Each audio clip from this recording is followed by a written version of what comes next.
Kay buti mo, Panginoon, walang siguro maraming magtatanong, bakit bakit ang pasigawa ka ng gano'n na gano'n? Sige na lang ako, nakipasigaw. Ikaw ba is yun talaga, tawag tayong busay naman. Lord, Diyos ang gabi, kung saan naman ko sa mga tabi. Kaya every time na ako'y magsimula ang pagtapos ng isang ito, sa nakakadistract ko rin sa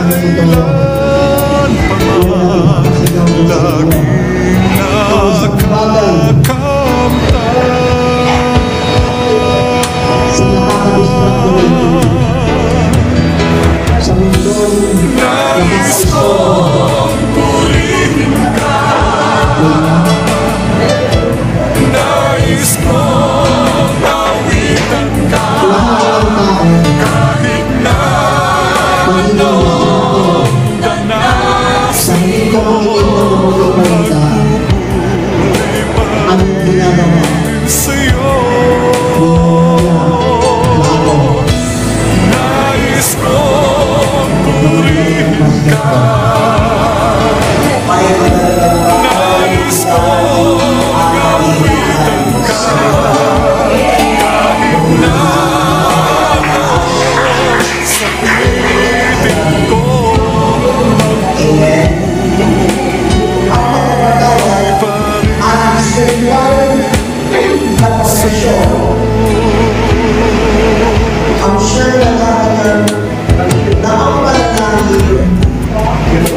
natin ng malakas ang ating buhay na Diyos.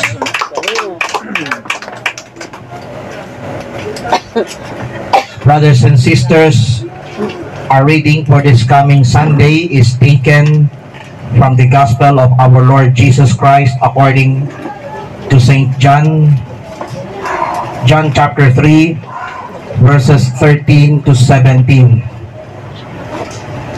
Ebanghelyo ayon kay San Juan, ang kabanatay 3, simula talatang 13 hanggang 17. John chapter 3 verses 13 to 17. At ganito po ang mababasa ng ating mabuting balita sa wikang Ingles. Jesus said, "No one has ever gone into heaven except the one who came from heaven, the Son of Man. Just as Moses lifted up the snake in the desert, so the Son of Man must be lifted up, that everyone who believes in him may have eternal life. For God so loved the world that he gave his one and only Son, that whoever believes in him shall not perish, but have eternal life. For God did not send his Son into the world to condemn the world, but to save the world through him." Palakpakan po natin ang buhay na Diyos. Sinabi ni Jesus, "Walang umakyat sa langit, kundi ang bumaba mula sa langit, ang anak ng tao. At kung paanong itinaas ni Moises ang ahas doon sa ilang, gayon din naman, kailangang itaas ang anak ng tao, upang ang sinumang sumasampalataya sa kanya ay magkaroon ng buhay na walang hanggan. Gayon na lamang ang pag-ibig ng Diyos sa sanlibutan, kaya ibinigay niya ang kanyang buktong na anak, upang ang sumampalataya sa kanya ay hindi mapahamak, kundi magkaroon ng buhay na walang hanggan. Sapagkat sinugo ng Diyos ang kanyang anak, hindi upang hatulang maparusahan ang sanlibutan, kundi upang iligtas ito sa pamamagitan niya." Brothers and sisters, ito po ang mabuting balita para sa ating lahat, buhat sa Panginoon. Let us tell the world of His love. Praise Yahweh El Shaddai.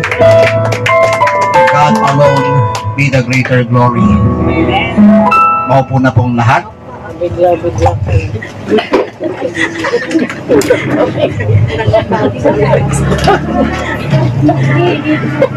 Anyways, isang pinagpalang hapon po sa inyo lahat. Amen po ba? Amen. So, this afternoon, ito ang ating pong ulo ng makalangit na balita ay tatawagin ko pong the exaltation of the Holy Cross. Ang pagtatampok sa banal na krus. Ang krus ay isang simbolo ng kahihiyan at pagkatalo. Subalit sa pamamagitan ni Kristo, ito'y nagiging sagisag ng kaligtasan, pag-ibig at katagumpayan. Upang maunawaan itong malalim na kahulugan, ating pagnilayan ang Holy Cross. So bali po, para hindi po masyadong pahaba-haba ang oras at hindi lumagpas ng 5:30 ng hapon, gaya ng pakiusap sa akin kanina, hahatiin ko po sa hahatiin ko po yung word na Holy Cross sa dalawa. Kasi 8 yun eh. Yung unang 4, dito ko po paginilayan, at yung huling 4 sa 8 letra ng salitang Holy Cross, ibabahagi ko bukas sa pinalad, doon sa aking hahayuan bukas, para masaksihan ng mga tagapanood. So, ang aking password na ibig ko pong ibahagi sa inyo ay ang salitang holy. H-O-L-Y. Holy. Now, the letter H of Holy Cross stands for humility of Christ.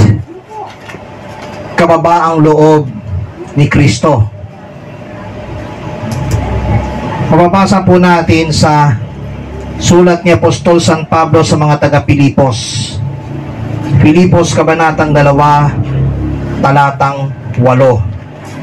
Ano po ang sabi ng sulat ni Apostol San Pablo? Siya'y nagpakababa at naging masunurin hanggang kamatayan. Oo, hanggang kamatayan sa krus. Ang Panginoong Yesus, para sa inyong kaalaman, nagpakababa siya at naging masunurin magpahanggang sa kanyang pagkamatay sa krus ng Kalbaryo. Diyan makikita ang tinatawag na kababaang loob. Nagpakababa ang ating Panginoong Yesus. Kaya hinubad niya ang kanyang katangian ng pagka-Diyos at mamuhay na parang isang alipin, tulad nating mga karaniwang tao. Nang maging tao siya, siya'y nagpakababa at naging masunurin hanggang kamatayan sa krus. Kapatid, friendship, ka-prayer partner, katuwang, remember this.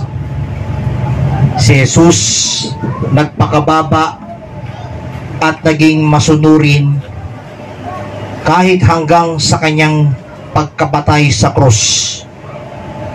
Nagiging masunurin at nagiging mababa ang kanyang loob.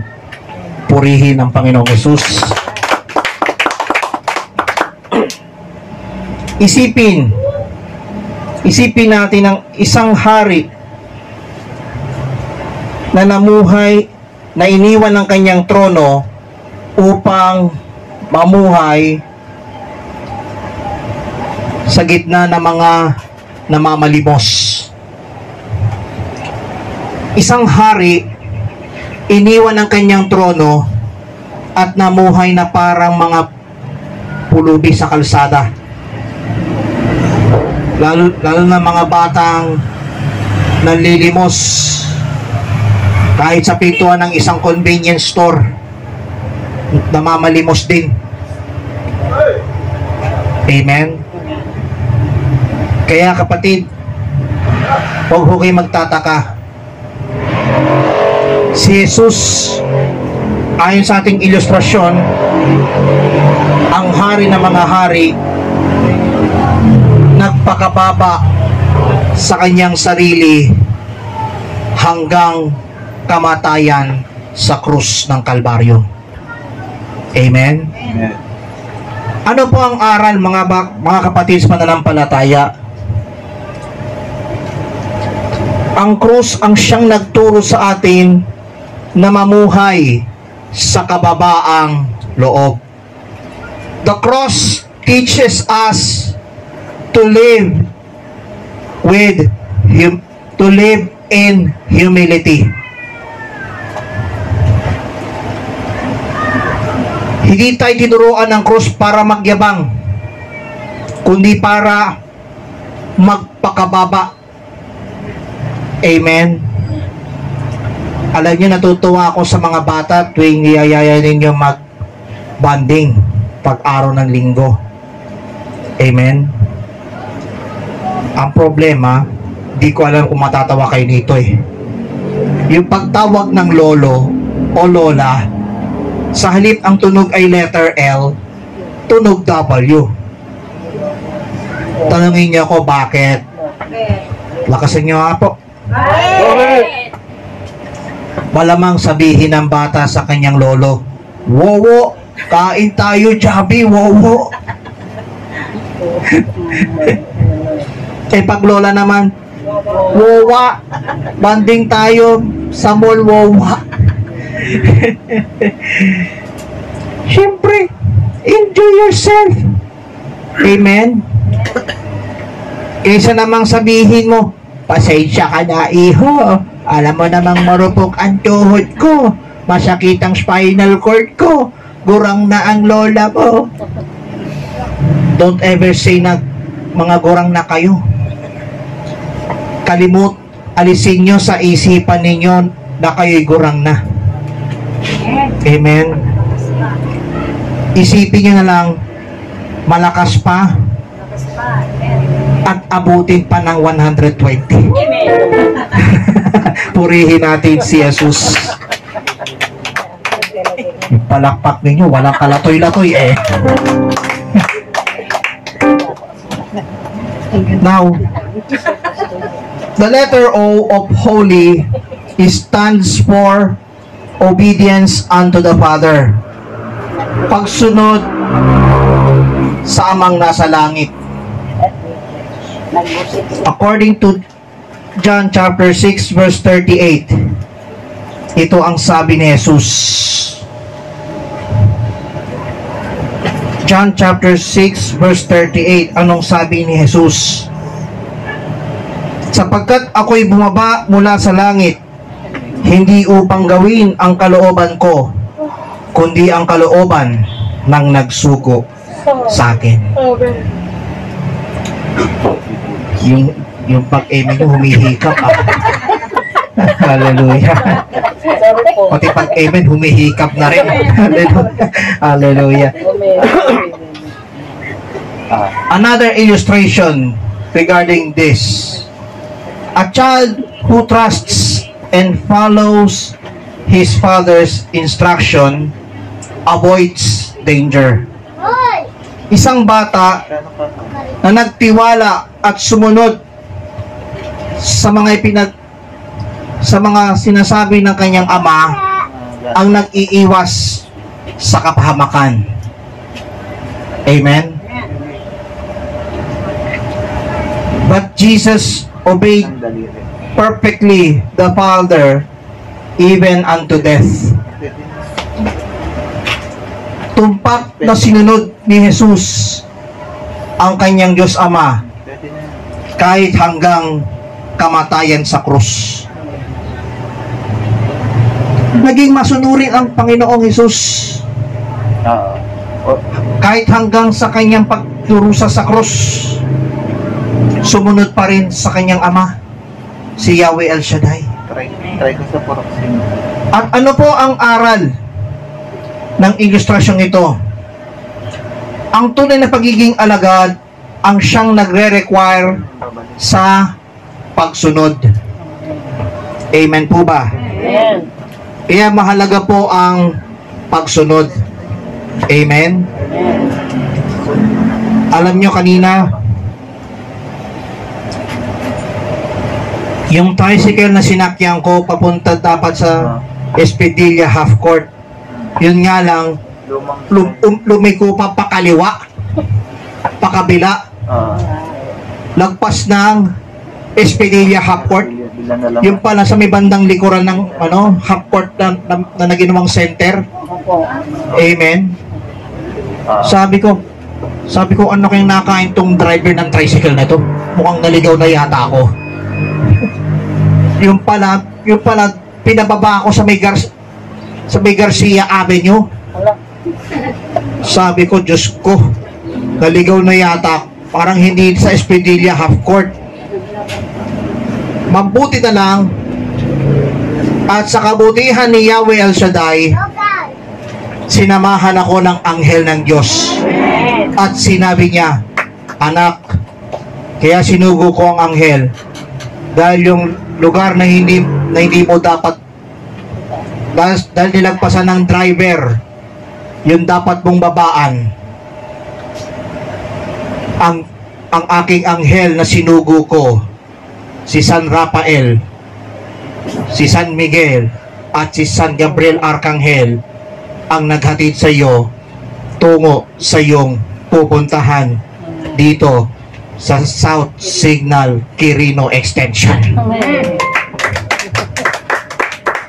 Amen po ba? Amen. Siguro malamang sabihin ng demonyo, lagpas ka na. Ang sabi ni El Shaddai, hoy, wag kang pilosopo. Kung nilagpasan ng driver, yun dapat babaan ng aking lingkod. Sasamahan siya ng anghel sa tamang direksyon. Amen. Purihin si Yahweh El Shaddai ng malakas. That's the letter O of holy. Obedience unto the Father. Now, ano naman ang letter L sa salitang holy? Letter L stands for love of God. Love of God. Pag-ibig ng Diyos. Ano pong sabi ni Jesus sa John chapter 3 verse 16? For God so loved the world that He gave His one and only Son, that whoever believes in Him shall not perish, but have eternal life. Gayon na lamang ang pag-ibig ng Diyos sa sanlibutan. Kaya ibinigay niya ang kanyang buktong na anak, upang ang sumampalataya sa kanya hindi mapahamak, kundi magkaroon ng buhay na walang hanggan. Amen? Purihin natin si Jesus. Naalala ko po yung ibinahagi ng ating mahal na Bishop Ted Bacani, yung kwento ng isang tagpo sa isang munting kapilya na nataong community mass na pinagsilbihan ng pari. At sa dami ng mga nagsisimba, mayroong isang mamang lango sa kalasingan. Amen? Alam niyo po na magsimula maghumili ang pari, ang sabi na tayo'y nagkakatipon ngayon dahil kay Kristo. Alam niyo kung anong sagot ng mama? Narinig ko na yan. Narinig ko na yan. Di pa rin sumagot. Di pa rin pinansin ng pari. Ang sabi niya, sabi ni Jesus Christ, for God so loved the world that He gave His one and only Son. Ang sagot ng mamang lasing, narinig ko na yan. Narinig ko na yan. Hindi pa rin pinansin. Sige pa rin ng homily. Repent and believe in the gospel. Ang sabi ng lasing kong mama, narinig ko na yan. Narinig ko na yan. Alam nyo, ginawa ng pari sa mama? Aba, nakatuon ang mata doon sa lasing na mama. Halos nakangiwi ang bibig. Sabay turo sa kanyang doon sa lasing na mama at sabay wika, isang hirit pa. Pag yung bunganga mo marinig ko, palalagyan ko yan ng packing tape. Alam nyo kung anong sagot ng mama? Yan ang di ko narinig.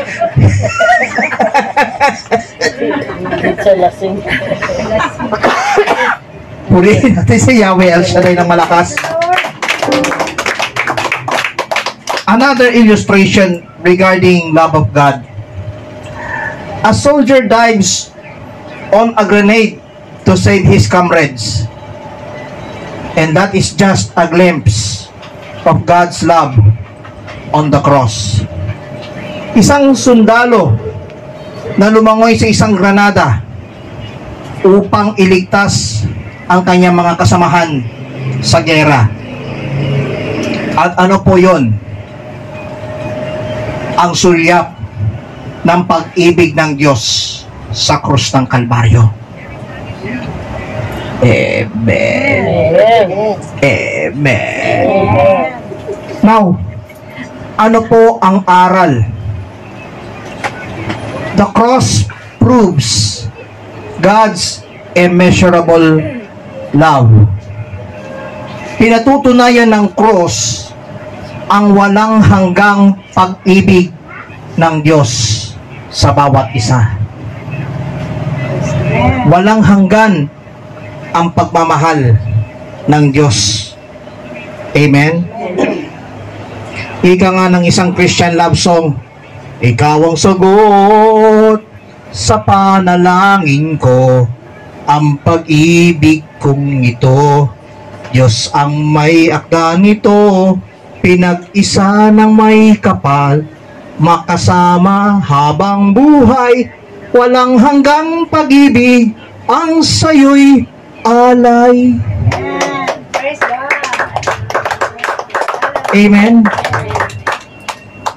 Kaya hindi ka magsasawang umawit sa Panginoon. Amen.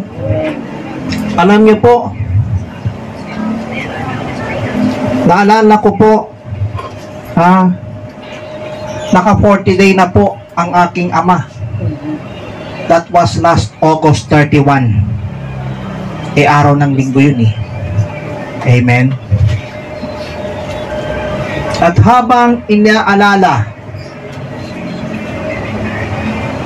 ang naging buhay ng aking ama dito sa daigdig, after 40 day, sariwa sa aking alaala yung pong sinasabing, yung pong mga linya na di malilimutan ng mga prayer partners, yung touch, pati yung always welcoming the presence of the Holy Spirit, at pati yung may the Lord God bless us all now and forever, the name of the Father. Father pa lang, oy, ba't ko nabalik? Ba't ko alam yon? Ay, nasaksihan ko yun, ano ka? Nasaksihan ko na rin yun sa mga outreach na pinupuntahan niya. Amen. Kaya naman, di ko pinagyayabang yun. Pero yung linyang yun, magsilbing alaala na mananatiling buhay. Amen. Ang iba, pagsabi, nako, yan ang first Christmas na wala si Brother Rex America in the Philippines. Alam nyo, sa akin po, ang akin lang po ay ganito. Even though that my father has joyfully enjoy in God's kingdom, tuloy ang pagdiriwang ng kapanganakan ni Kristo Jesus habang tayo nandito na naiwan sa balat ng lupa. Amen. Yung palakpak ninyo para mapupunti na. Okay. And we go to letter Y. Letter Y of holy stands for yielding to God's plan. Pagsuko sa plano ng Diyos. Anong sabi ni Jesus sa Luke 22:42? Ito yung tagpo doon sa halamanan ng Getsemani. Sabi ni Kristo Jesus, Ama, kung maaari, ilayo mo sa akin ang sarong ito. Gayon may, hindi ang kalooban ko ang masunod, kundi ang kalooban mo. Not my own will, but your will be done. Amen. Amen. Amen. Amen. Palakpakan natin si Yahweh Shaddai.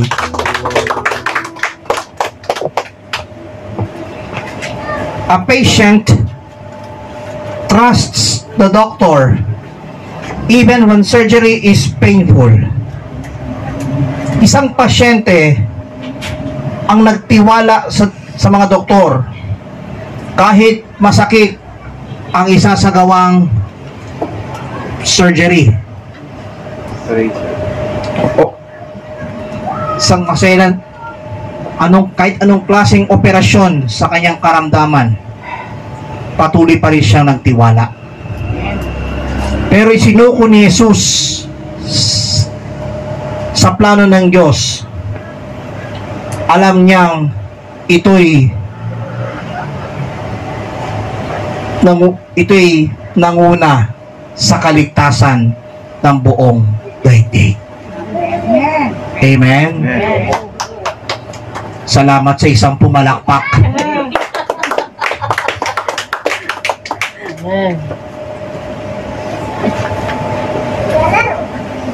Alam niyo po, hindi mahalaga yung kung bakit kailangan pa rin sumunod o isuko ang sarili sa Diyos. Lahat ng mga bagay na hindi dapat, ipaubayan na natin, ipasa Diyos natin lahat. Amen. At saan man dako dalhin ang salita ng Panginoon, tsak may magandang bagay ang darating at naghihintay sa bawat isa.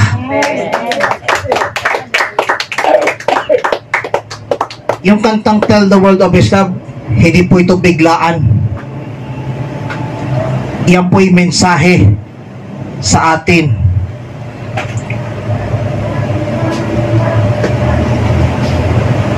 Na kaya sinugo ng Panginoong Diyos ang kanyang anak na si Jesus ay upang magkaroon ng buhay na walang hanggan. Amen. Kaya sa araw ng linggo, ipinagdiriwang ng ating banal na simbahan ang pagtatampok sa banal na krus. Amen. Purihin si Yahweh El Shaddai ng malakas. At di lang yun, kung kayo'y may pananalig at pananampalataya sa ating buhay na Diyos, maniwala tayong siya ang hari at siya ang tagapagligtas ng ating buhay. Amen. At yan ay si Kristo Jesus na ating tagapagligtas at Panginoon. Amen. Yung huling 4 na letra, ibabahagi ko sa aking hayo the following day. Pag inilayan ko po ang pag-uusapan naman ang salitang cross. Kaya lang, hindi ko po matutunghayan dito sa dakong ito ang huling 4 na letra sa salitang Holy Cross.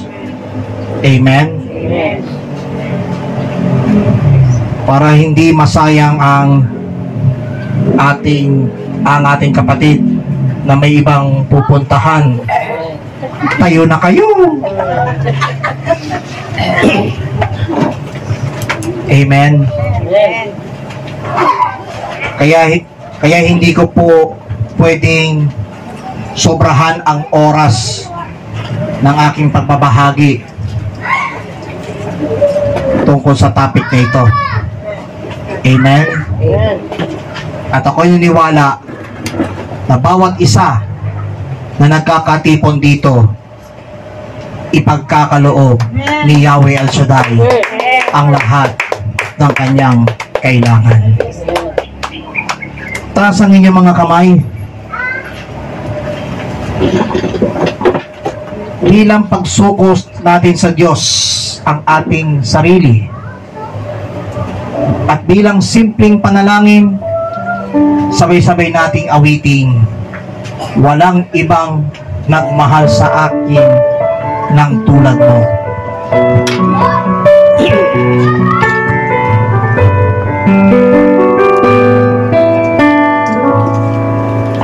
Walang ibang nagmahal sa akin ng tulad mo.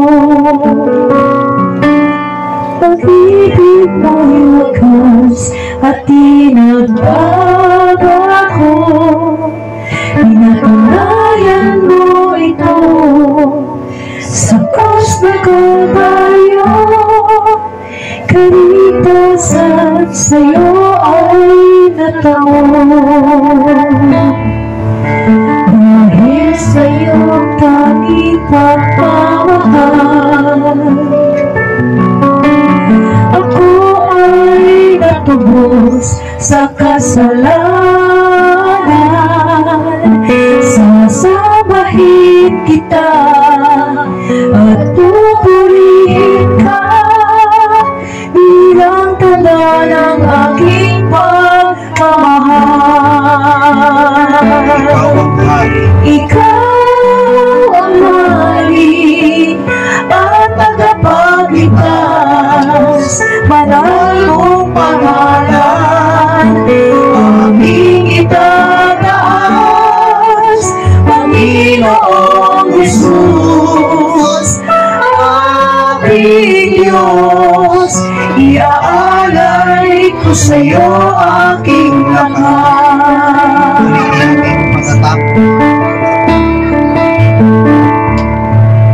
Walang ibang nagmahal sa akin ng tulad mo. Pag-ibig mo'y wagas at di nagbabago. Pinatunayan mo ito sa krus ng Kalbaryo. Kaligtasan sa'yo ay natamo. Dahil sa'yo tanging pagmamahal, Ako ay natubos sa kasalanan. ako ay natubos sa kasalanan.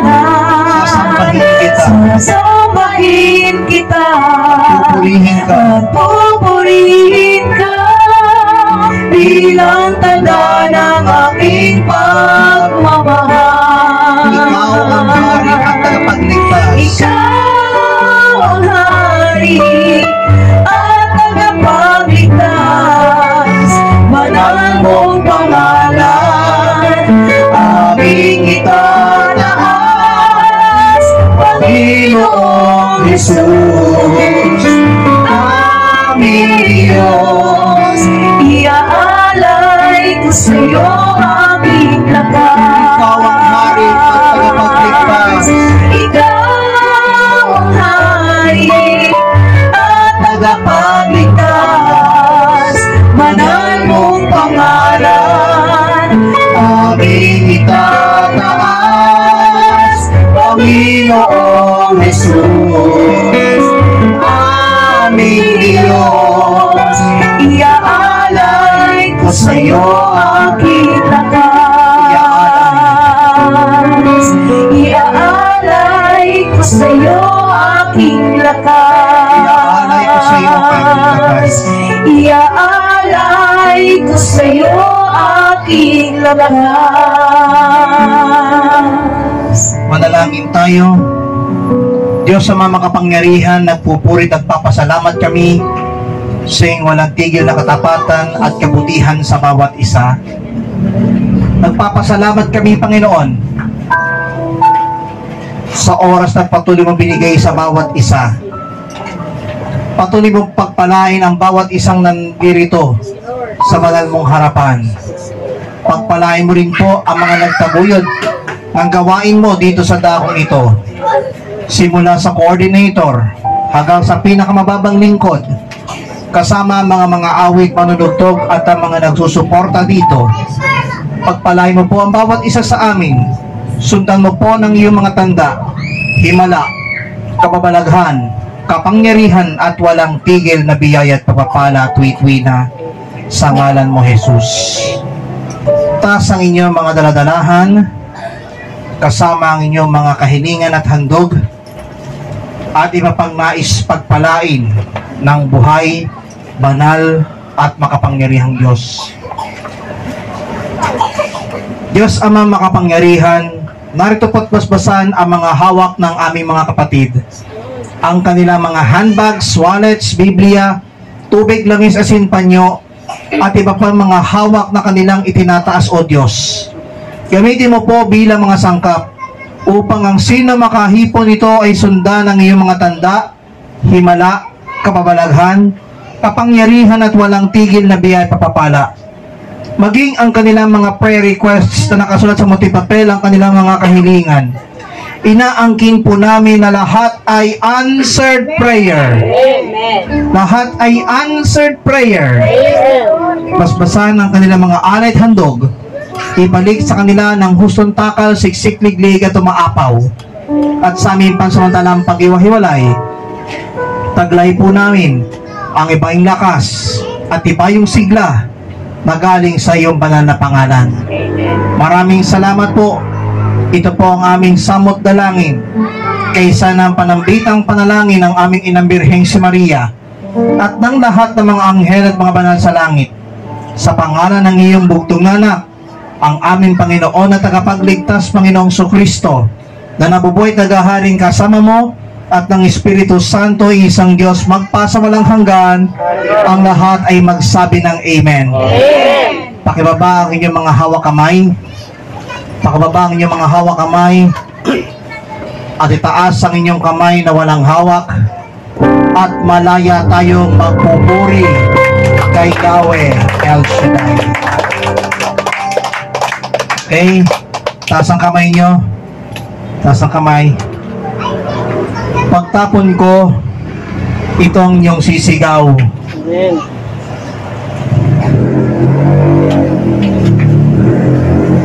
Salamat sa pagtampok sa banal na krus. Pakiulit po ng malakas. Salamat sa pagtampok sa banal na krus. Are you ready? Salamat sa Pagtampok sa banal na krus. Salamat sa pagtampok sa banal na krus. Salamat sa pagtampok sa banal na krus. Salamat Sa pagtampok sa banal na krus. Salamat sa pagtampok sa banal na krus. And may the Lord God bless us all now and always forever. The name of the Father. Father pa lamang po. That's the declaration of our faith, mga katuwang at mga ka-prayer partner. Amen. Kaya't sumampalataya tayo sa kabanal-banalang santatlo sa isang Diyos. In the name of the Father, and of the Son, and of the Holy pa lamang, and of the Holy Spirit. Amen and amen. God bless everybody.